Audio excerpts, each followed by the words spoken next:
Hello and welcome back to Business Analytics. This is Hari Rajgopalan, and this lecture will get into a little bit more complex part of time series forecasting, especially the static part. So this is going to be a little bit more complex, so this will be a longer lecture. Just bear with me and follow the steps carefully. So as we finished descriptive analytics a long time back, we are now towards the end of predictive analytics, and we are in time series forecasting. This video is a lot about static forecasts, assumes level, trend, and seasonality does not change. Initial values, level, trend, and seasonality stay constant. We've already finished trend and the categorical variables, but now we're going to talk about these two here: seasonal indices calculated and optimized, and then how to deseasonalize data. And we've already talked about deseasonalizing data when we used an example of COVID, right?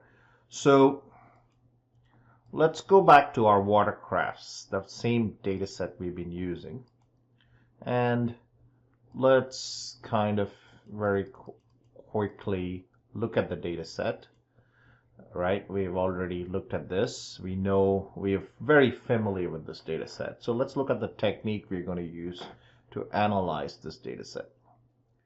So the first step, we are actually going to use a linear regression model where time is the X value and actual demand is the Y value, right? So we find the level and trend value using that.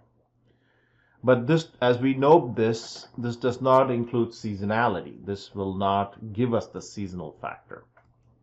So what we do now is to try and calculate seasonal factor, because here is the actual sales, here is the regression model, but this is a straight line, doesn't take the up and down, so we want to look at the actual as a percentage of trend. So we divide this by this, okay? So actual divided by the regression model will give us this divided by give us these values, and then these values here will give us the seasonal indices. And how are we getting these seasonal indices? We're going to look at these 4 quarters and we're going to say, what's the average here? This is 146%, this is 105%. This is 96% here. This is 101%. Here is 108%, right? So when you take the average of them, you will get 111, and I'll show you how to do that.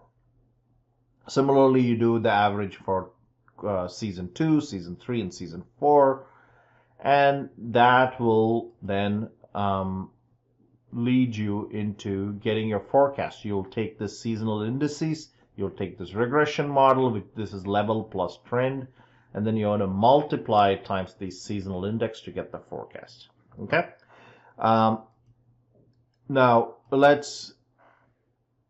once we do this, notice that the average of these comes to 101%, and we don't want that. So we want to optimize this whole thing using our optimizer. We're going to check the level, trend, these 4 values. We're going to optimize it such that the average comes out to be 100%. That's the constraint, and the mean squared error is minimum.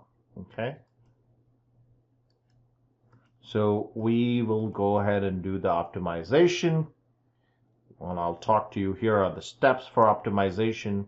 We're going to copy and paste some values. We're going to minimize. It's better to minimize MSC than MAD. And we'll end up with here is the value. We minimize this, that's constrained to 1. These are the variables. There should be no formulas here, and I'll show you all these steps in Excel. All right, so let's stop right here and go to Excel and do this step by step. Okay, so because the steps are pretty complex here, and there are multiple stages here, I'm going to do this step by step. So let's go here And the first step is to go ahead and create our regression equation. So go to data analysis, regression, and your actual sales is this, your time period X is this, and you can get output range. Let's go ahead and put it somewhere here, and here where we go, intercept and slope. Let's go ahead and put that here. I'm going to say level. I'm going to call it level and trend. Okay, so level and trend are given now. Let's try, and I like to keep it formatted in the same. That's your level and trend. Okay. So we have level and trend. And so now our regression equation is level plus trend multiplied by your time period. Okay, and so you copy it all the way down. And you notice that here the values don't change. You just have to go to formulas and say calculate sheet. That'll update it. So go ahead and use the formatting. That should take care of that. All right. So now that we have it, let's get. Now that we have this, we need to look at actual as percentage of trend, right? So we're going to go ahead and find out actual as a percentage of trend. And here we have this data. And again, it's not getting calculated. I'm going to go ahead and calculate the sheet. And let's keep the same formatting. I'll reformat it so that this is percentages. All right. So now we want to find the seasonal indices. Okay, so you're going to find seasonal indices for 1, 2, 3, 4.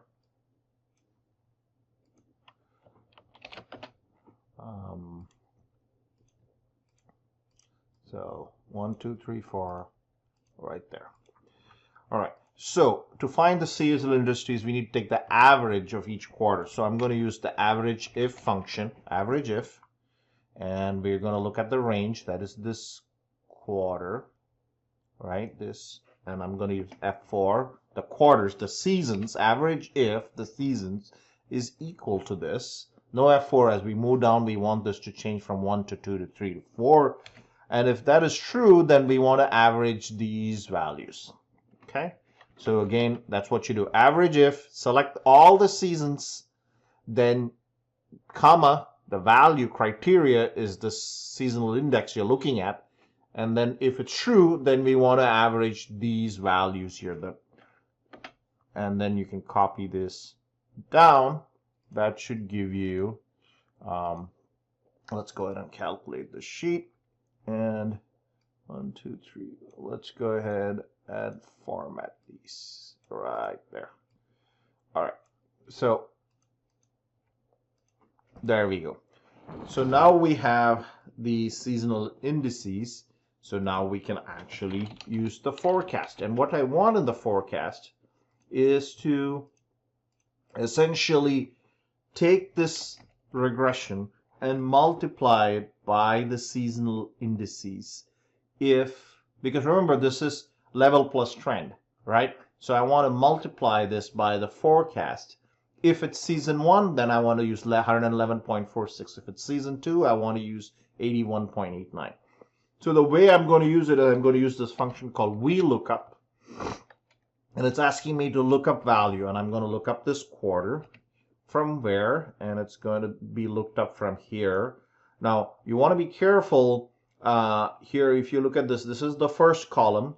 Then you have C as the second column, D as the third column, and this is actually in D right now. So this is the third. So 1, 2, 3. So this column index number will be 3 in this case, and then Here, this is an exact match, so you'll be using false, and you'll be getting this here. This is, so you get 111.46, right? And then when you copy the next one, you get, and let me go ahead and calculate the sheet, you get the next one, right? But what you want to do is you're going to multiply this, oops, and times the regression. So that should give you those values. So, oops, let me go ahead and make sure B9 by D23, you got to put an F4, make sure it doesn't move.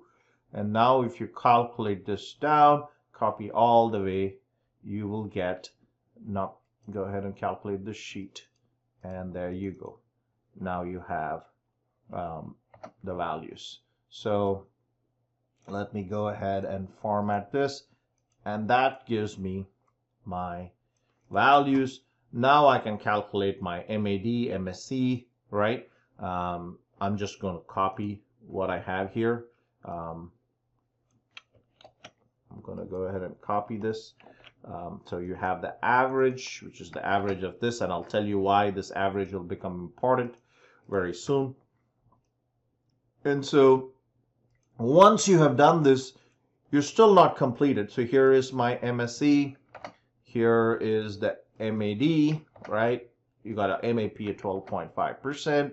It looks awesome. I'm going to go ahead and copy this 95% confidence interval because, you know, I don't want to sit and calculate it. You guys know how to do this. So here, all of it, it's set perfectly. You can even do charts. You can draw the sales and put the forecast and get everything set up, all right?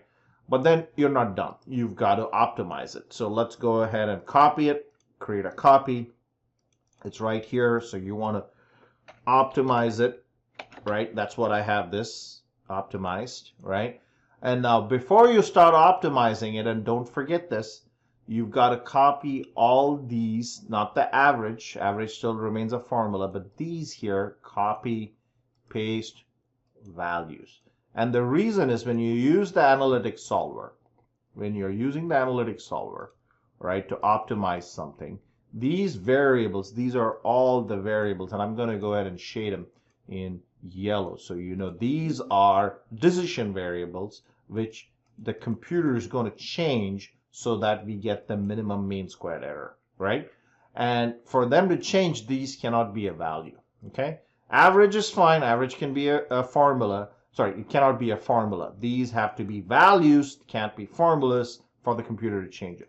So objective, I'm going to minimize mean squared error. And as I've mentioned earlier, you can minimize MAD, but the computer seems to find MSC a lot more easier to minimize than the MAD. So these are the variables you're going to change.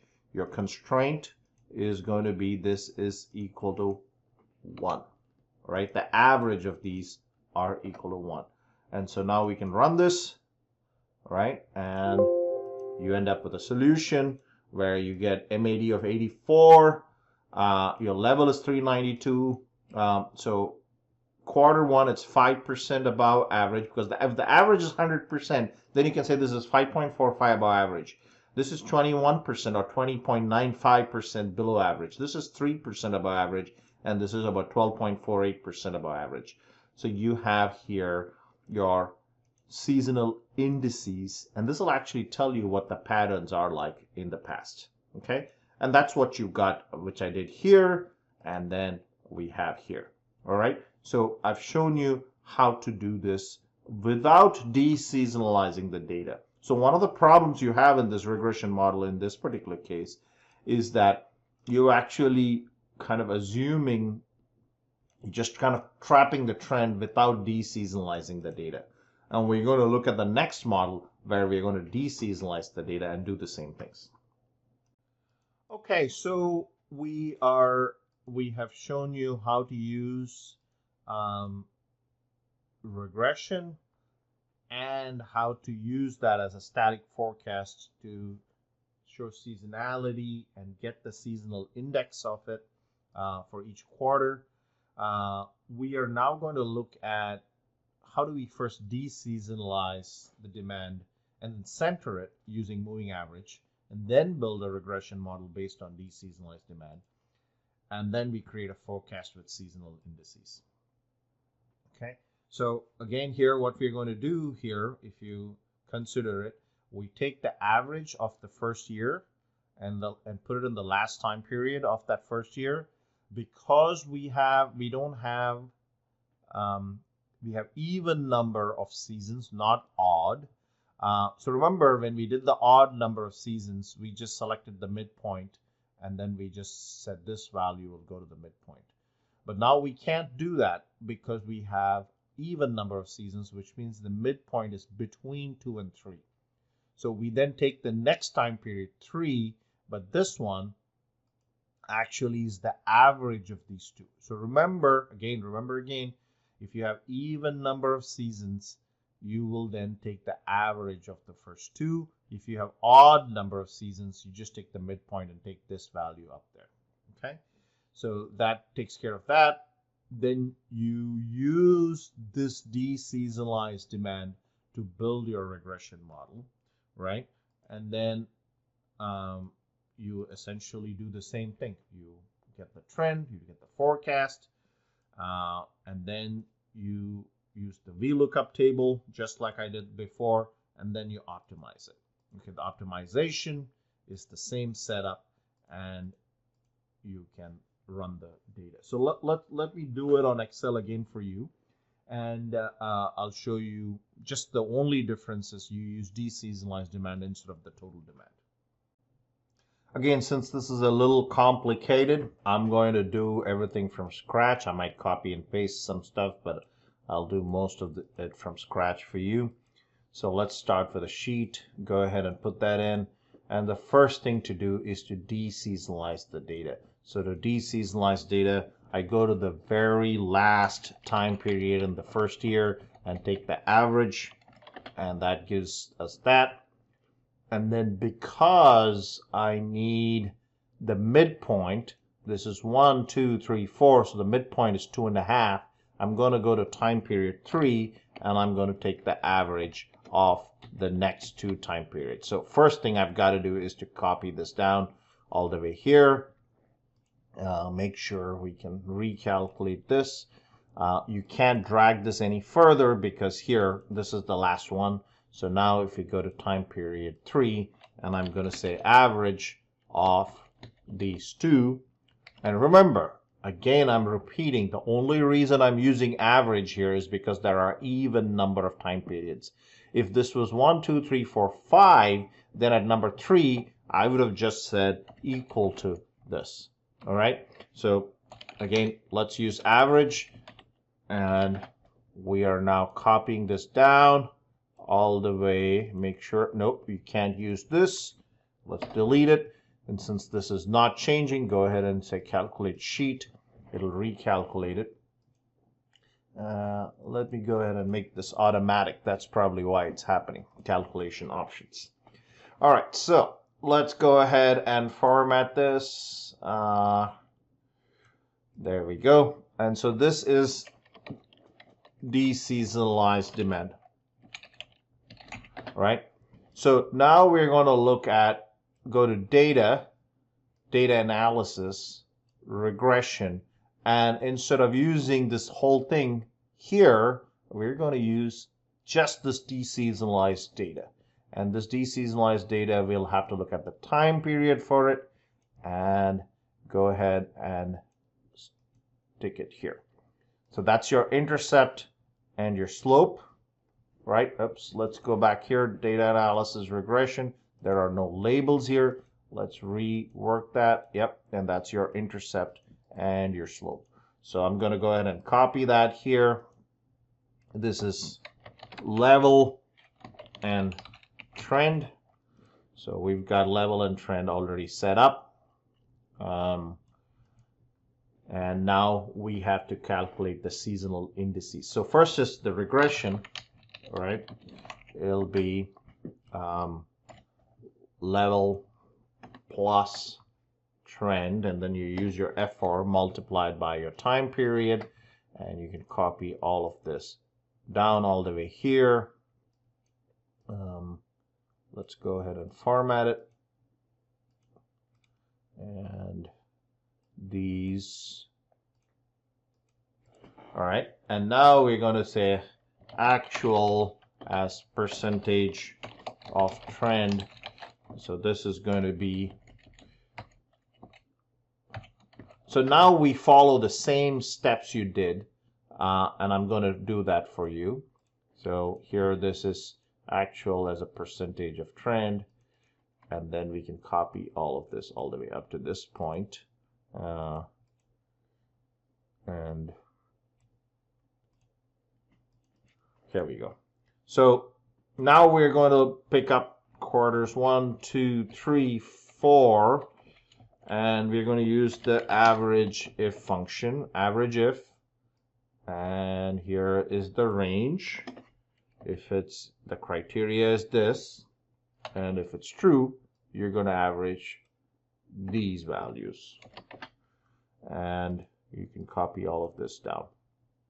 So let's go ahead and format it. Let's see, and this is seasonal indices.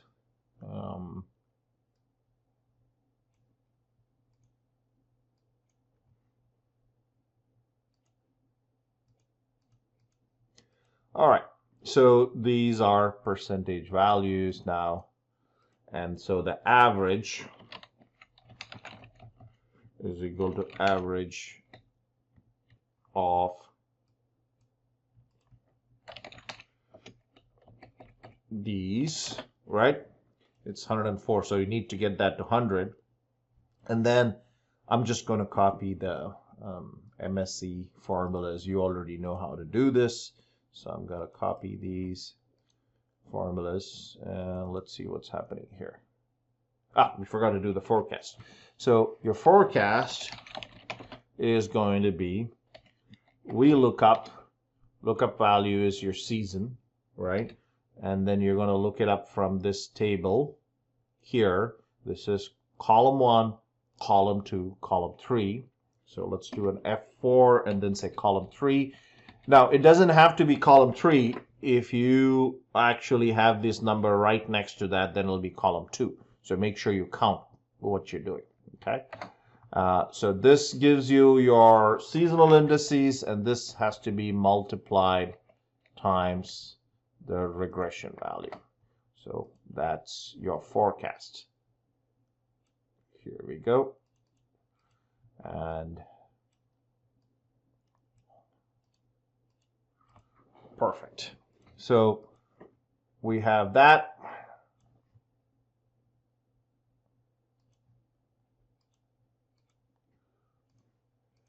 All set for, and then you do the confidence intervals right here. I'm not going to copy it. You guys should know how to do it by now. You've watched enough videos. So now we're gonna optimize these values here. We want to get these values optimized, which means that these values can't have formulas. So you copy the sheet. Let's create a copy. All right. These are going to be copied and paste values. If you don't do this, you will get an error, right? You're going to get an error if you don't do this. So here we go, objective. You're going to minimize this. Your variables are all these. And then your constraint is this is equal to 1. And then you run it. And that should get you your mean squared error. Okay? So this is pretty much what you do for this, and you'll do this multiple times. So we saw this optimization. We finally got the forecast, and the question sometimes you ask is, these values are very similar to what you did without deseasonalizing demand. Why is that always going to be the same? The answer is no. Deseasonalized demand, the data is such that right now it didn't matter whether you deseasonalize the demand or not. but you could get different answers. Okay, so it's important to know both methods. So here's what I was talking about. Final answers, same for both methods, but they could be different. If you have obvious seasonality in data, you should deseasonalize the data before doing a regression. All right, so the next video, now we're going to talk about nonlinear regression. And then again, we're going to talk about the same steps. So we'll talk about how you deal with nonlinear regression. And then I'm going to talk about how you can have nonlinear regression with seasons as categorical variables and nonlinear regression when you have to calculate seasonal indices. All right, so we'll stop this video right now and then we'll move on to the next one.